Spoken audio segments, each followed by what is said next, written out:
What's up, everybody? Welcome back to the Crown Cinema Podcast. In this episode, we literally just watched Fistful of Dollars.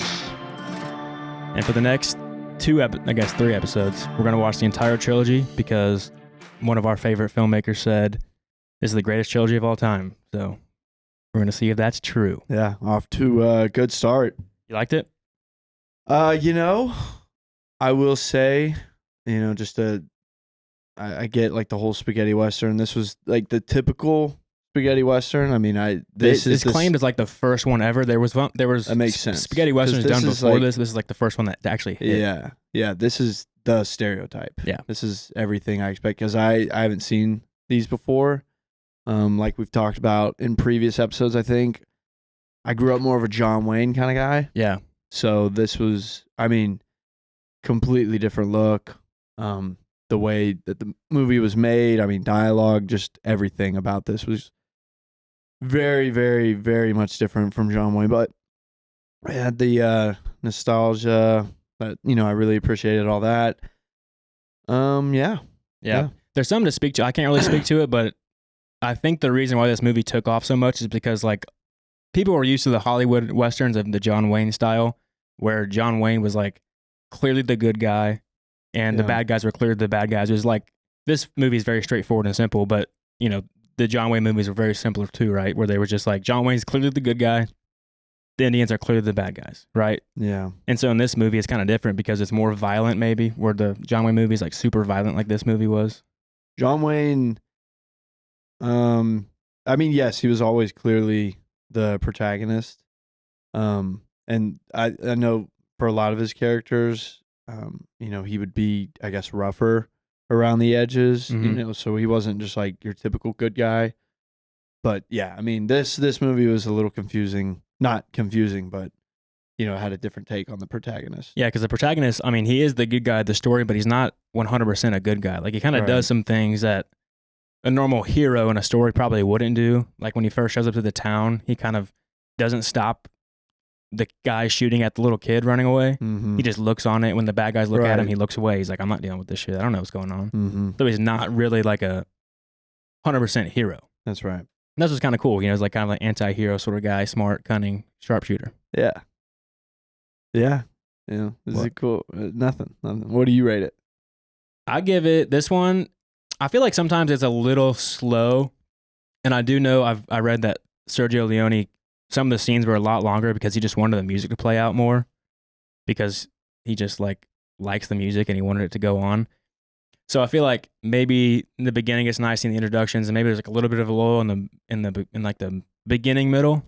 But as the end wraps up, it gets more exciting. You get to see him be cool and like all of it, like his plans come to fruition. So I did like that. So I'd give it, I'm gonna say 7.5. Okay. All right. Going to half. Not nice. Full 7. 1.5. Yeah. Okay. Yeah. But not an 8. Not an 8. We got 2 more. We can see if they get better. Okay. What do you got? I give it a 3. Holy shit. Yeah. No. I couldn't get past the fact that the words that you hear, it just did not match with the. Yeah. And I get that that's like an older concept, but I swear to God, that had me out of commission for like at least the first 20 minutes. Really? That's why I didn't even know what was happening in the movie. Oh, really? Yeah, because I was just so thrown off by that. I warned you beforehand. You did. I really didn't think about it. And then when I saw that this was what the movie was just going to look like, it really threw me off. So yeah, I didn't even really know what was happening. You got to listen, because normally you can like read lips to help hear, but that's right. The audio is also not very good either, because it's still made in the 60s. Yeah. So yeah, that's funny. Yeah, everything I kind of said at the beginning was a little bit of BS. John Wayne is so much better than Clint Eastwood in these spaghetti westerns. What, his performance? Yes, and just plot and like other actors around him. Like, I don't know. It's tough. Was it just the vocals that threw you off? No, it wasn't just that. Just like a lot of it. Just like I said, it looked exactly how I pictured, like the stereotypical like John Wayne movies. Yes, the plots were simple, but there was like just a lot better character development, I think, with not just John Wayne's, but like other characters too. And they did well in like making other characters like you didn't know if you should root for them or not. But then by the end of the movie, like, they've explained different characters. I don't know. It's just a lot different. This was just about this outlaw, sure. And so it's a power struggle between this town, right? Like it's these brothers that are going against the sheriff. It's not. No, it's so what it is. It's these people posing as a sheriff who are the smugglers. In the beginning of the movie, when he gets up on the high place to look, he's scoping out the situation because he talks about how he likes to be in the middle of things so he can profit from both sides. So clearly, he's not picking a side. He picks the Rojos first, the Mexican guys, because he wants to go with them because they're more powerful. He's like, sweet, let me team up with them first thing because I know I'm gonna probably win on this side. So all he's doing is pitting against these like two bosses of this town against each other so then he can profit and make money off of it. Mm-hmm. But he eventually turns into the good thing because, he relates to the people. He wants to save them now after the time he spent there and how both these sides aren't very good people. So he's going to go in and just save the town at the end, have them both fight and kill them all. When he saves the woman and her child, Yeah. and she's like, why are you doing this? And he says, I knew somebody like you. And as somebody watching, I'm just like, who are you talking about? I Right. get, we don't know who you are or whatever. He's known as the stranger in this movie. The man with no name. The man with no name. Although he is referenced as Joe once. They call him Joe once. But but maybe they were just calling any Yeah. white guy Joe. Maybe, because in the future movies, they don't give him a name. Like, I think his actual title name is The Man with No Name. Is this not Dirty Harry? Am I tripping? This trilogy? This does not end with... No. No? Dirty Harry's not a Western. What am I thinking of? The Good, the Bad, the Ugly ends it. Yeah. What is Dirty Harry? Dirty Harry's the cop movie with Clint Eastwood. He's a cop in Cop? like LA or something. Really? Yeah. It's good though. We should watch that on the podcast at some point. I'm going to need to see a better performance from Clint Eastwood. Really? Interesting. I liked his performance. I mean, it's really not bad. I don't think it has anything to do with him. I don't think he could have done any more. Because, he looks like the cool, like, American actor. Yeah. Whatever. I mean, it was definitely, it brought me back to Once Upon a Time in Hollywood. Yeah. So that's what this movie, that's what that movie talks about. Yeah. So, I mean, this movie can thank that movie because I at least appreciated this because of that movie. Yeah. Now, I will say I do kind of like the no backstory. If you want to appreciate the movie and look at it in the best light, the no backstory I think is nice because it kind of lets the audience pick their own backstory for him because he only drops very little hints. He doesn't have a name. You don't know his past. He's a sharpshooter guy. People think he's an outlaw, so he must like look like the outlaws. But these like little hints dropped in. It kind of makes you pick your own backstory for him of like why he wants to help his people. Why is he so talented? So that's kind of like the mythology that people like to pick apart, I think, in the movie is like talk to that a bit of like, figuring out their own reason of why this guy the way he is. But yeah, if you want backstory, there's definitely no backstory. Have you seen this trilogy? I've only seen this one. I didn't realize I did. I watched it last night, just like the beginning of it. And I realized I've seen it before. Okay. So I've seen this one and I've seen the good and the bad and the ugly, but I have not seen For a Few Dollars More, which is number 2. Nice. All right. Whoa. Scott, what are your thoughts on Fistful of Dollars? I also grew up watching John Wayne and Roy Rogers, the Cisco Kid, but the ones I watched were more like musicals. There'd be like a musical break. Yeah. So this was like a Bollywood movie. yeah. And also they were older, like the 30s and 40s. So this is I like this a lot more. I think I give it an 8. I was surprised with the production value for being the early 60s. Yeah. Besides the audio, obviously. Yeah. I mean, and yeah, the voices not matching up didn't bother me that much. I forgot about it. It's because you just kind of train yourself as you realize the mouths don't match. You just train yourself to only look at their eyes. I and hear tried. them. I really did try. I want y'all to believe me. I really did I try. don't believe you. You tapped out, I think. Dude, no. I think 30 minutes in, you're like, dude, fuck this. Bro, no. I was like almost falling asleep. I had to get up twice. And just to I noticed that you were yeah. shaking. You almost rocked me to sleep by how you were shaking your leg trying to stay awake. Yeah, like it was tough. Like, dude, my leg was like kind of spazzing. I was twitching. So, I mean, that sucks. I didn't get to see the magic that y'all did, I guess. I will tell you though, if you rewatch it, like the more times you watch it, the better it becomes because you do. It is a little bit hard to understand on the first watch, like what's going on, because it's almost hard to understand what the characters are talking about. Yeah. But as you rewatch it and you like listen and you kind of understand the story a little bit more, it is a lot better on multiple watches because you do start to see the plays and see how cool Clint Eastwood characters is, like setting all the shit up and just being that little master manipulator of the whole situation to where he ends up being the guy that survives. Yeah. Maybe that'll happen one day if I ever watch it again.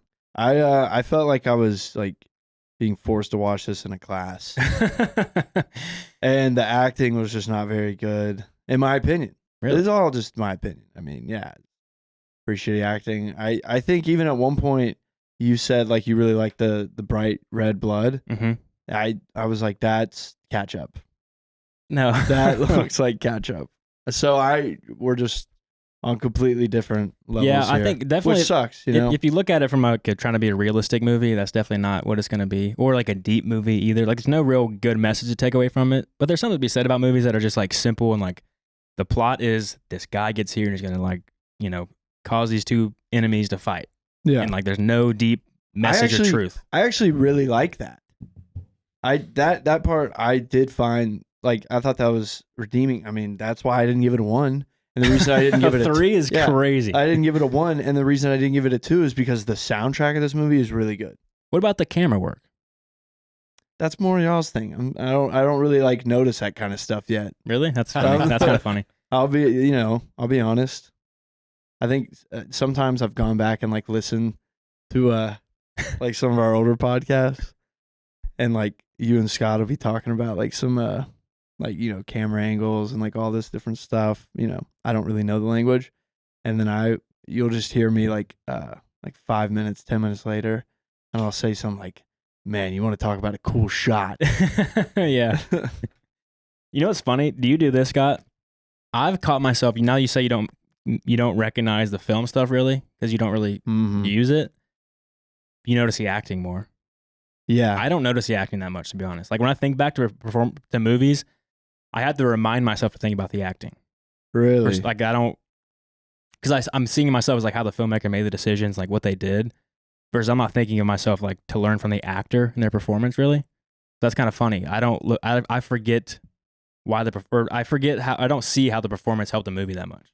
I might be the opposite, where I see a really good performance and it almost takes me out of it, where I'm like, wow, Yeah, that was perfect. Mhm. yeah. See, and I don't know. I mean, to me, that's like always important, or just as far as being entertained by a movie, which is why I want to watch a movie. Yeah. Just to be entertained. But so I like Clint Eastwood's acting in this I because didn't. Yeah, and I really want to be clear. Clint Eastwood was not bad. I just don't really think they gave him much to even work with. it's funny you say Um, that because Clint Eastwood told Sergio Leone to cut all of his dialogue because it Really? was like he spoke a lot. He was like a charming guy and a lot of the stuff. He's like, let's cut all that. My character should be, if he's a man with no name, some mysterious character, let's not have him talk. Let's like show the face. Like let's have him be like stone cold and let's like read what he's thinking through his facial expressions. Hmm. So he like took all the dialogue out. Like he convinced him to remove it all. Was Clint Eastwood? Was he pretty popular at this point? Yeah, he was starring in a show called Rawhide, which is like a very popular Western show. It literally, I think that's what it's talking to. It's about Clint Eastwood in that era. Okay, then they've got to be That's like what- kind of referencing, throwing some kind of reference out in there. Because Clint Eastwood, he was making the show Rawhide, and he wasn't allowed to film any other movies. That's what it was in his agreement. He couldn't, film any other movies in America. So his loophole was he could film in Europe. spaghetti western. And so this guy, Sergio Leone, he had like a bunch of big Western names that wanted to do it, and they all said, no, this script fucking sucks, and I'm not doing this movie. I'm not doing it. But Clint Eastwood was like, hey, I've never been to Italy, and I can't do anything else, so fuck it, I'll go. Yeah, it's not a bad gig. No, not a bad gig. Italy would be awesome. Has he always been involved in kind of the background, like writing, like in creativity?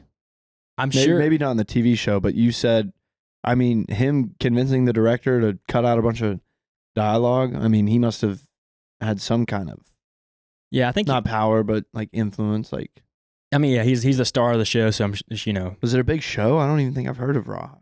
I think it was probably. But It was pretty big. Clint Eastwood was a big name coming into the movie. Hmm. Plus, he's playing the main character, so the director's gonna listen to the guy that's like thinking about this character probably. So he's gonna Okay. like listen to what he says with feedback, and he convinced him. He's like, all right, sweet, let's do it. Cut all of his dialogue. But it's kind of funny because like his performance is very subtle, but it's like tailoring everything to make like an old guy love Clint Eastwood. Like he does all these little bitty things that just like he walks into town, he's not really noticing anything. He's like just chilling out, looking around. When he walks into like places, he like looks at the shit, like, what the fuck is this? Yeah. You know, like an old guy would do. Like it's such like it's just made for a very specific dude, I feel like. Yeah. The cigar stays in even Always. during sex. Even in sleep. Yeah. Oh my God. Even when he was just in bed, like just staring up at the ceiling, staring at the wall, and he's just got I didn't even notice the cigar. It was just He became blind to the cigar. Yeah, it just became part of him. And then Scott was like, "Damn, cigar, even in bed." And I was like, "Whoa, oh my God, it's been there the whole time." Yeah, but again, I think it's really his faces that I enjoy. Like his eyes are like the biggest part of the movie. Is like the way he looks at things and looks up and when he looks at shit. You were doing pretty good during the movie. You were matching it pretty well. Was I? Yeah, Thank you. you got better as you kept doing it. Well, I mean, they were giving me a lot of time to practice. Yeah, so many. It's like the same song like 40 times. Yeah, but at least I enjoyed the music. I mean, it was Yeah, cool. it's iconic. It hits perfect. Yeah. That's what's cool about these Sergio Leone movies is the soundtrack is always so good. I've always appreciated a good soundtrack. I just feel like I don't think I could really say that for like John Wayne movies. I think they did. I just don't think they were great. Like this actually like stood out to me. I was like kind of rocking my head. I was like, Yeah, yeah. So, yeah. I mean, I'm trying, man. the one thing I really do I like bet they get better. they're supposed to. Each one after it gets better apparently. Yeah. So that's good. Like, thank God. That's crazy. Just A from my 3? perspective, I know, man. I'm sorry. Like, dude, I hate to say it. I don't mean to be disrespectful. Maybe I'm just having an off day. But I was really struggling to stay awake during. I think by 30 minutes, I was like, "Oh shit, like this is gonna be kind of tough." Damn. Yeah. That sucks. You should rewatch it because I do think you may enjoy it a bit the second time. I'm not joking when I say that. I seriously think you would. Maybe, dude. Maybe after we finish the trilogy. Yeah. But I'm gonna see this trilogy through. Yeah, we have to. But what is cool about the style of the way they do it is it's like all the camera work is so close on everybody's face. Mm-hmm. So it holds on faces. So like it almost tells a story through everybody's like stern expressions. And through the gunshots and the tension, it literally holds for so long on like 5 different people to like build this tension of like what's about to happen. And I do love the shots where it's someone super close to the camera and then 2 other people blocked behind them. Yeah. I love those. Yeah. And I love the like zoom ins on the eyes, like when something happens and it like camera zooms right in on their eyes. Like I love the like camera movement style of just like whipping in, moving around. I think my 2 favorite aspects of this movie. One, Clint Eastwood's acting and the audio. yeah. No, one, how long they decided to just let the slaughters be, the massacres. Yeah. Those were like 3 minutes, I think. And it was, and like, I think we were kind of joking there on the first one. We were like, damn, like this could very well just be the rest of the movie where he's just sitting there and like one more guy actually does like get up and try to run away and then he just mows him down. They did that one. And then the second one, when they burn the building, like just the front of it. And then like, dude, 50 people are just coming out, not getting a clue, just getting mowed down by these guns. I get that the building's on fire, so maybe, that's the only escape they have. I pray to God that's the case. Right. They They also probably believe that they could win. They're all like dumb outlaws. They're like, I'm the best in this town. I can get them. Yeah, maybe. And well, then I go back to the the first massacre where they attack the army and none of the soldiers like really like even try to get a gun. Maybe it's because the horses are just losing control. Yeah. But that's like 3 minutes of just horses like not gaining control, Yeah. That was one. And damn. What was the second one? I can't even remember what my It was a scene. My second favorite thing. It'll come to me. I'm really struggling. I'm so sorry, guys. One of my favorite scenes is whenever when the mule gets shot away and he hangs on the thing and he goes back to him to kill him to get money from the Rojos. And he's talking about, he's like saying, you guys offended my mule. And he's like chit-chatting with them about it. I like that scene. That scene's pretty funny of him just like poking fun at them, knowing he's about to just mow them down. Yeah. I like the second thing. I do love the mischievous like villain laughs. Yeah. Just the over the top, like, because I mean, if you are gonna do it, I want you to do it. I want you to go full throttle for it, and they did, and I respect that decision in filmmaking. Yeah, that younger brother was really loving life. Yeah, he was having the best time. Oh, ever. I mean, he was laughing like an idiot. I mean, he just loves violence. Yeah, just a messed up dude. And then they don't get the UFC, so they have to watch it. Then the like this. So there was him, and then there was another one that had more. Because the first evil villain laugh I remember hearing, I just can't remember which character it was. It was more of a like not that, but it was like yeah, a little deeper. Then the second one was what was it like? Yeah, super high.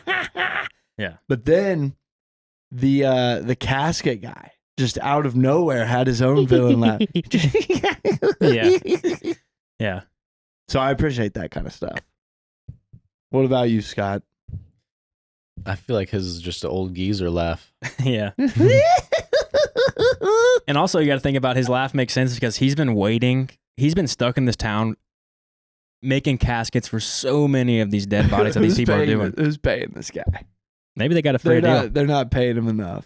They definitely, maybe the government pays them. Or you know what it probably is? It's like, hey, if you don't make the caskets, we're just going to kill you. Yeah, but his laugh makes sense because he's sitting there watching these guys kill so many people and he's finally seeing one person take revenge. So he's like, these motherfuckers are going to get it. Yeah, no, and he's an old man. He's been in that town. Oh, he's been there. He might have actually started the town and then somebody was like, hey, this ain't yours anymore. Yeah. Yeah. Like, but I like Clint Eastwood's little quips he has, like when he's talking about he says nobody works in this town anymore because they're scared about whatever. That's whenever the bartender guy says it, his friend, and then they hear hammering in the back. He's like, well, somebody's not taking your word for it. Yeah. But it's the casket guy. They open it up and it's like, only guy's working is the killers. Yeah. Or the guy that's, cleaning up after the killers. Yeah. And then he said like, he's already measured you. He's probably just building your casket now. Yeah. Like he's so good at this. He can literally just build caskets for somebody like just by taking a look at him. Yeah. That was cool. Yeah. That was cool. That was like a eerie, like, oh shit, like been really bad in this little town. Yeah, it's hard to understand, but when he walks in, you hear a lot of people just dogging him so bad about, oh, you're gonna be fucked. Like you're screwed. You're a dead man walking. Like, what are you doing in this town? Because they all think he's an outlaw. That's why the lady he eventually saves, when he walks into town, she like looks at him and looks at her, smiles, but she like scowls at him and just slams the door because she thinks he's just another outlaw coming to this town to ruin it, to just add to the chaos of it. Yeah, just so another guy that loves killing. Yep, a lot of killing. Yeah, love to kill. I'll kill anything. So he, him walking through, they all give him like quotes like, you're fucked, you're screwed, nothing's, you're a dead man, and then you see him, bah, bah, bah. All 4 dudes get 3 caskets ready, kills 4 guys. My bad, 4. Yeah.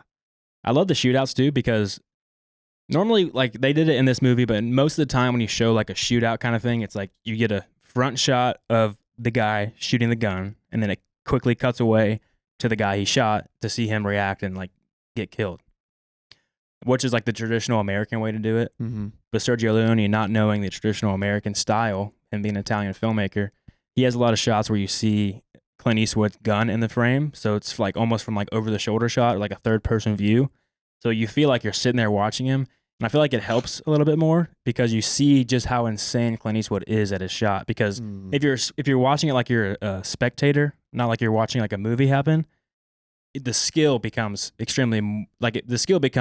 more appreciative because it's like, holy shit, this guy fucking is so fast. Because like if you just show him like bah, bah, bah, and then they all die, sure, it works, but when you see his actual movement from behind him, then it gets kind of crazy. Like, oh damn, this guy! It just kind of hits harder to me. Mm-hmm. I did like the ending scene, the final death. Like he, it shows from his perspective, which I feel like I've never seen an older movie do something like that. Yeah, the POV shot. Yeah, and he's like looking at Clint, who's just standing there like all by himself. But then you see like the dead bodies too, and then he's like, it's giving you the perspective of somebody that's just trying to live like just another second, But then he keeps looking at the sun, like, oh, don't look into the light, that kind of thing. Mm-hmm. And so actually that was my favorite shot of the movie. I was like, damn, that probably is what it looks like when you're dying. Mm-hmm. Looking up at the sun, like, fuck. You're looking up at the sun, and then like you look at the guy who just killed you, and then you're just struggling because you don't want to die. I don't know. That was a really good shot. Yeah, and even the build up to it when he first shows up to meet Rojo, or what's his name, Raymond? Or I thought it was Ramos. Actually, no, it ain't. It's I'm not the guy to answer Ramon. that question. Ramon Rojo. Whenever he goes up to go confront Ramon at the very end, his like air of confidence he has walking up to a guy who's holding a gun at him, you're like, damn, what the fuck? And then, but he just knows this guy's stubborn, only goes for the heart. He told him that before, and just taking shots to the metal chest. Drew out the heart and everything on the heart. Yeah, sick and twisted. This guy. Yeah, bro. Whenever he shot that armor in that scene to make the heart, he literally shot from the hip with the rifle. Yeah. Well, he was doing that. Yeah, he's doing that the whole movie. Pretty insane. From the hip rifle shot, accurate shit. How do you do that? Master killer. Hollywood. And then at the very end, the man with no name proves that the Mexican proverb is not true. That a man with a rifle, when he meets a man with a pistol, the guy with the pistol is a dead man. Not when you're walking around with Clint Eastwood. He's got that fucking thing on him. So would you consider yourself like a big Clint Eastwood fan? Like, have you seen Dirty Harry? I mean, I've seen Dirty Harry. Clearly, I'm not. I like Clint Eastwood. All. Yeah, I do. I like Gran Torino, and I say that's about it. It's about because I want to see The Mule. I've heard The Mule is good. The Mule's good. I've never seen Dirty Harry. Dirty Harry's good. I've never seen this trilogy. But then I did see one Western that he did somewhat recently. I want to say like 2012, but I'm really not sure. That was that slow burn when you talked about on a previous episode. Then that, like, dude, I just did not like it. So maybe I'm just not a fan. Was it Cry Macho? No, I think it was the slow. $1 Million Baby. That's a good movie. I think I've heard of it, but no. Wait, he's in Back to the Future. What? Back to the Future 2. What? No, he's in The Line of Fire. No, he's good, dude. Watch him. He's a good actor. Because you think about it, he is a great filmmaker because now, I'm not taking that away from him. You can tell he's like, he has to be a good actor because he ended up making the movie. So you can tell from the beginning, he was like always thinking about the entire process of making the movie. So you can tell he like takes the character seriously. Again, making feedback that he thinks would make the movie better with his character having less dialogue, more of a stoic, mischievous man. Yeah, I need to give Dirty Harry a try. It is good. Can you pull up a image of it, Scott, so Gary can see what it looks like?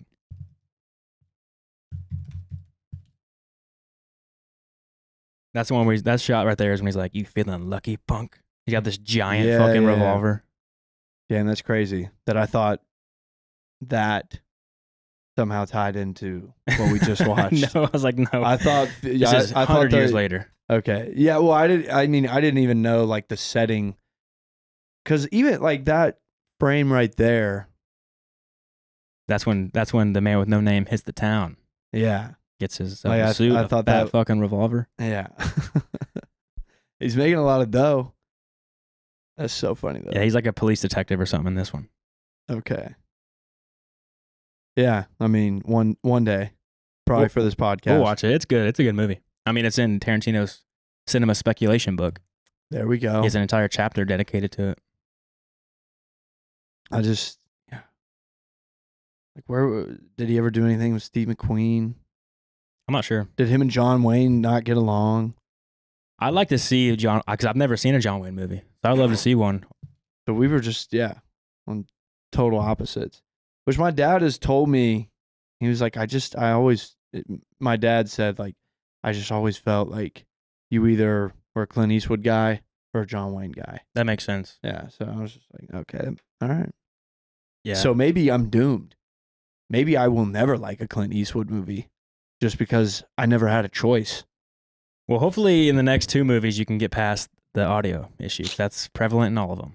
Oh, that never changes? Because all the actors, they don't speak the same language. Yeah. No, okay. I just thought maybe that was for the first one. I will get over it. In fact, maybe we could You had an hour and a half today to get over it. maybe we could try subtitles. Or I honestly thought about putting it on when we watched it today because it is kind of hard to hear some stuff. I thought about it. Scott, would you be a fan of doing subtitles? I don't like subtitles. I hate them too, but sometimes you have to. Like with the House of the Dragon, Yeah, you got to put subtitles on sometimes. You're like, what the fuck are they saying? that's right. By the way, this says John Wayne did not agree with Clint Eastwood's nuanced approach to the Western genre. And they never collaborated. Boom. So this says, Beef. throughout their herald careers, the 2 men never worked together, even though they were once offered the opportunity to do so. Instead, politics, ego, and machismo got in the way. Truth is that Clint Eastwood and John Wayne did not get along. Damn. Because again, I hate saying this. I've only heard this. I'm just repeating myself here, or repeating what somebody else said. But they say the Clint Eastwood movies are a little bit more rugged and not as clear-cut morals. Versus John Wayne has a little bit more clear-cut morals. Yeah, Like, that's the even issue. if he's a rough guy, he's always gonna like do the right thing. Like, would you say that in the beginning of the movie, John Wayne his character probably would have stepped in during the altercation at the beginning? Yes. In fact, I think he even has scenes in his movies where something similar like that happens. Like if he sees a guy beating up on a woman or shooting at a little kid, he'd be like, "Whoa, slow down there, partner." Right. Pretty Yeah. good. He'd say something like that. And Pilgrim. Pilgrim, yeah, damn, that was good. It's taking you back. Yeah. I just saw your life flash Whoa, before your that eyes. just hit me. Yeah. So yes, you're right. Okay. There would have been that, and that is something that threw me off at the beginning of this movie. I was like, damn, he's not gonna do anything. Like, what a pussy. Yeah. He's not a pussy. It kind of, but it's so like, as you watch the movie, it makes sense to why he didn't help them because he isn't a hero, but also because you can tell by the way he always needs to see what's happening. It's like, and it's focusing on his eyes a lot. He needs to figure out, like, all right, if I am to step in this and get involved, like, I don't know who these people are. Like, they could be powerful, whatever. And then, so it is a good thing that he didn't get involved. Yeah, Because right. He would have gotten He killed. would have died. Yeah. Because he won't get into a fight that he doesn't have a plan for. That he doesn't like know what's going to happen. I do like the planning. Yeah. I do like that he's like pretty much always a step ahead. Yeah, but the shots are always focused on like his eyes, and again, his eyes are what he acts with in this movie. So it's all about him having to see what happens. Like when he first gets to the town, he says it's better to see from up here. Like, what are you doing? Don't go up there. Get away from the windows. Like, there's stuff going around. But he goes up anyway because he wants to see the lay of the land. He wants to see what's happening. And then when the shootout happens with the Baxters and the Rojos, he's in the casket, beat the shit, eyes swollen, but peeks up because he has to see what's going on so he can like have the most information available to him so he can then make the best decision afterward. Yeah. For himself. Because he really only cares about himself most of the time. He does help out. He is kind of selfless at the end there, but he does kind of focus on himself and making the money. And he goes and makes 2 deals. He gets $500 from the Rojos, $500 from the Baxters, and has them go fight. On the second one, what does he say? He was like, why'd you do this? Or I don't know. But Clint Eastwood looks at him. He's like, $500. Yeah, he's like, he says something like, well, why would you do this for us? Yeah. He's like, I'll do it for $500. Yeah. Then he returns it though, because he's like, I don't want y'all's dirty money. Does he? He gives him back a sack of gold coins. I think that was at the beginning when they said they weren't murdering people anymore. So he said, yeah. Okay, I see. Yeah, It okay. was all part of the plan. It's like when they kind of fired him, or he like didn't have work, but they paid him anyway. He's like, I'm not taking the money. I haven't done nothing for. Yeah. Even though I had no idea what was happening, like I really didn't, for the most part. That's why I gave it a 3. See, that's what I mean. If you rewatch it and know what's happening, that score goes up to at least a 6. You at least 2x your investment. I really don't want you to put that much faith in me. I don't want to disappoint you. I hate to see you sad. You made me sad so many times on this podcast. I'm like, dude, you have to watch this movie. It's so fucking good. Yeah, Check out Gladiator. Yeah. 4, you piece of shit. Did I really give Gladiator a 4? It was pretty low. I think you maybe gave it a 6. and that was still heartbreaking. Damn, did I give it a 6? That's pretty high, considering I really don't care to watch it again. You suck, dude. Yeah, suck it. No, but I like that I didn't know what was happening, and when he got really hammered, and when he laid in bed, I was like, he's faking. Mhm. I don't know how I know that. Like, I don't know what's going on, but I just know that he's not drunk. And I called it that whistle was going to come in once he looked up. You did do that.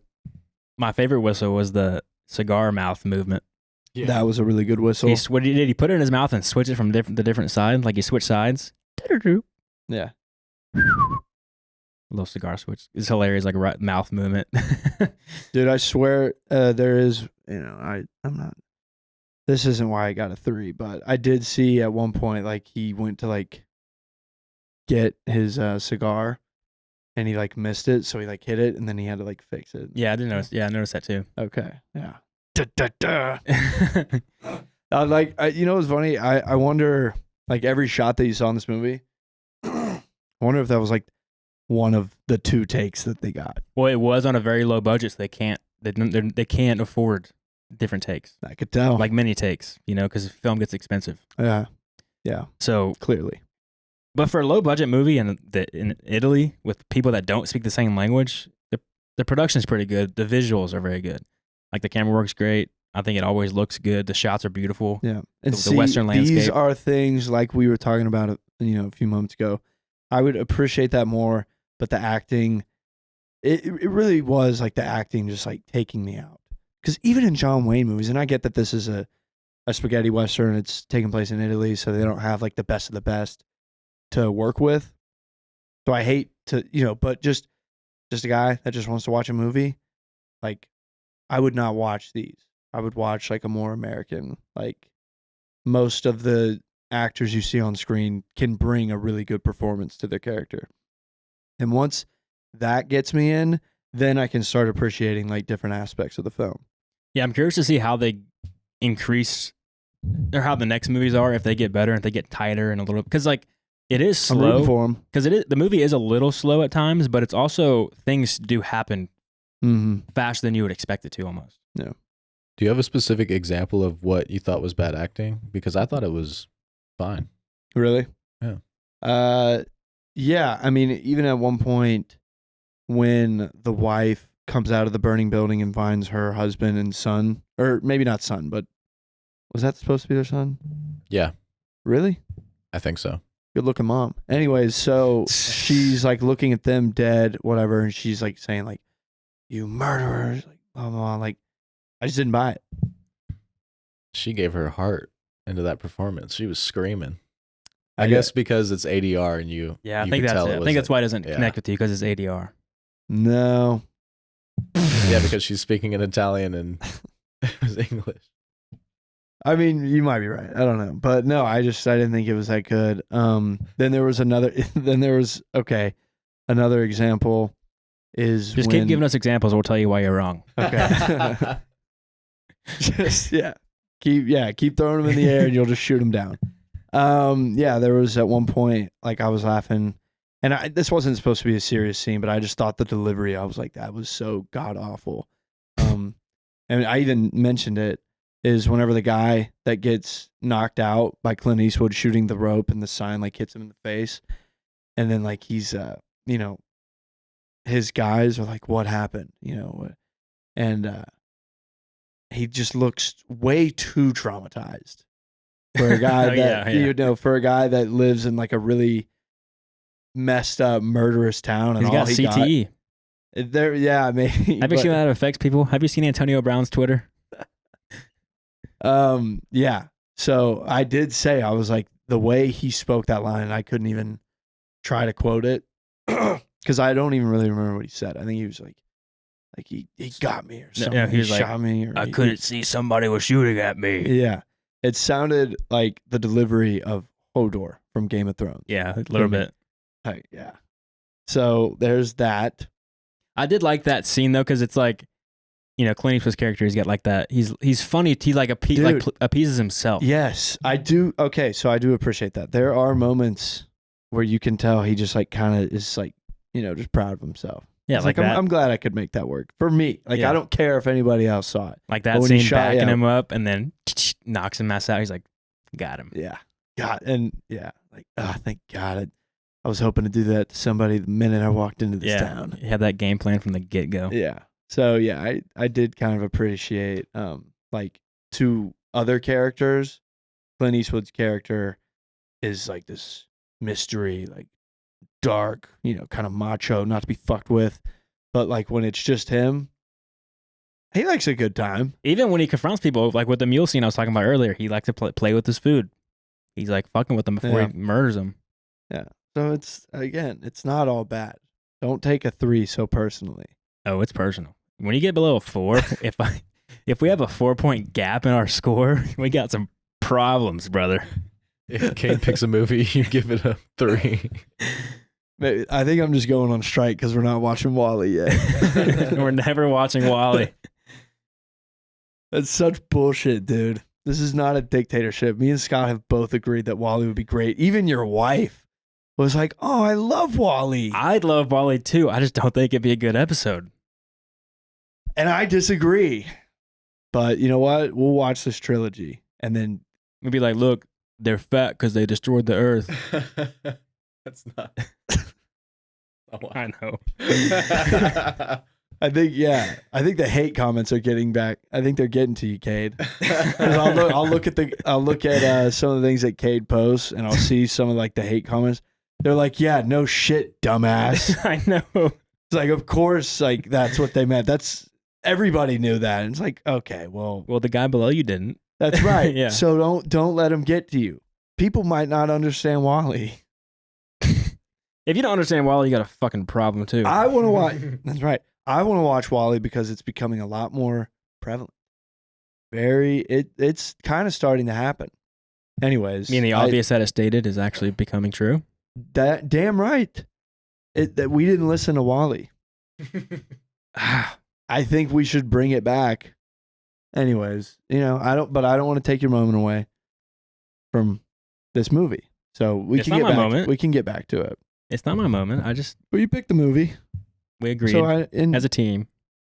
Hands in. No. So yeah, a 3 and maybe a 4 the next time. Don't already assume the next score. Sorry, I can't help myself. I just because I don't want to watch that movie again. I swear, every movie that I pick, I'm like, dude, it's gonna be great. You just fucking That- come into it with a negative mindset. That and you- cannot be true because I really don't. I really don't. I came into this with this very, very open mindset. Really, truly, I did. Nobody's more hurt by my score than me. in the moment those lips got off sync, you just shut that open mind completely closed. I mean, yeah, I was like, holy shit. Like, That's funny They- because I go blind to it. Same way you do with like foreign films, like with subtitles, you kind of forget they're even there. I couldn't tell you why that is. I'm just telling you it is what it is.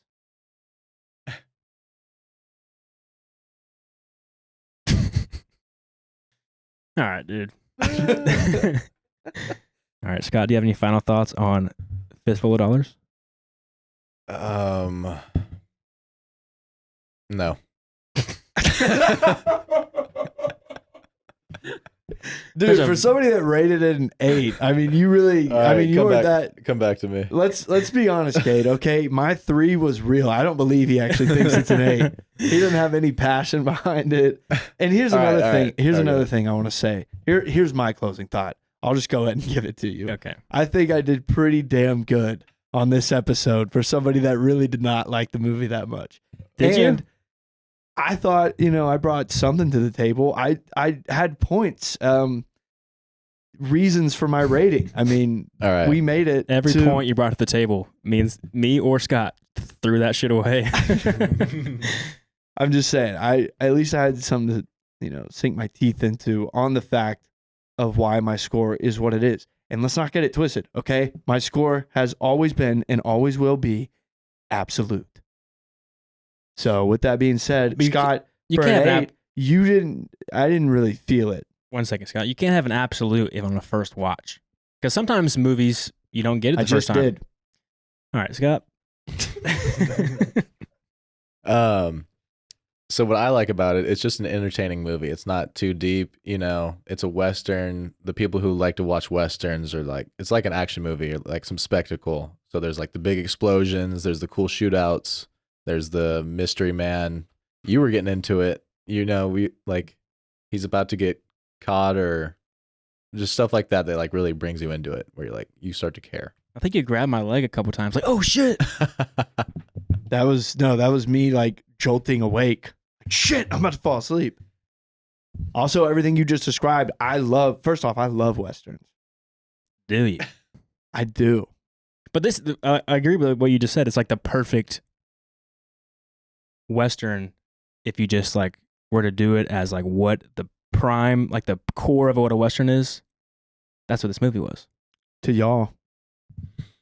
You got the guys with sombreros and then the guys with regular cowboy hats.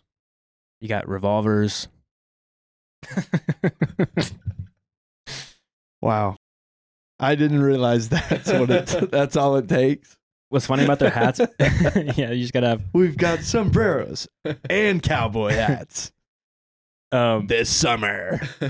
in the original script, because obviously Italians wrote it, so they don't know much about the American West. They had all the townspeople wearing like the raccoon hats, like Davy Crockett in the script, and Clint Eastwood was like, "Hey, yeah, people don't wear that. Like, that's not really Yeah. what the vibe is." They like he came in to help like westernize the story a bit, to help it be believable as a Western. Because like, imagine if everybody's running around, that would maybe make it a 3. If everybody's running around with raccoon hats.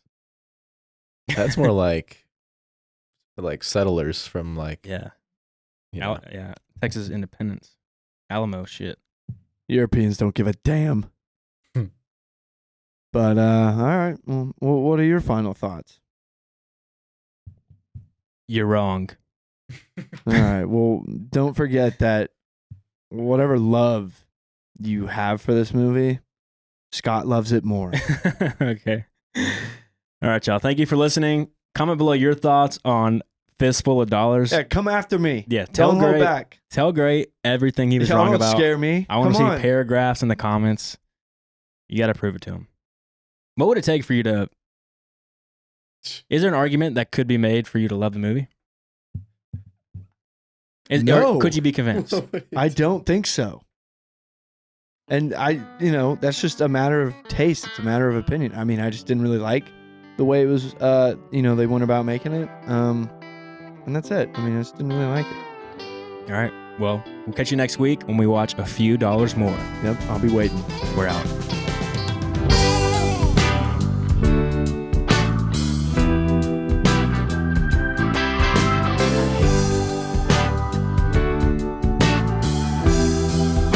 Well, I've been working like a dog trying to buy my next meal. Seems all I do is drive. And when the boss man sends my next check in the mail, I'll have enough for closing time. And I've been cussing like a sailor since I ran out of weed.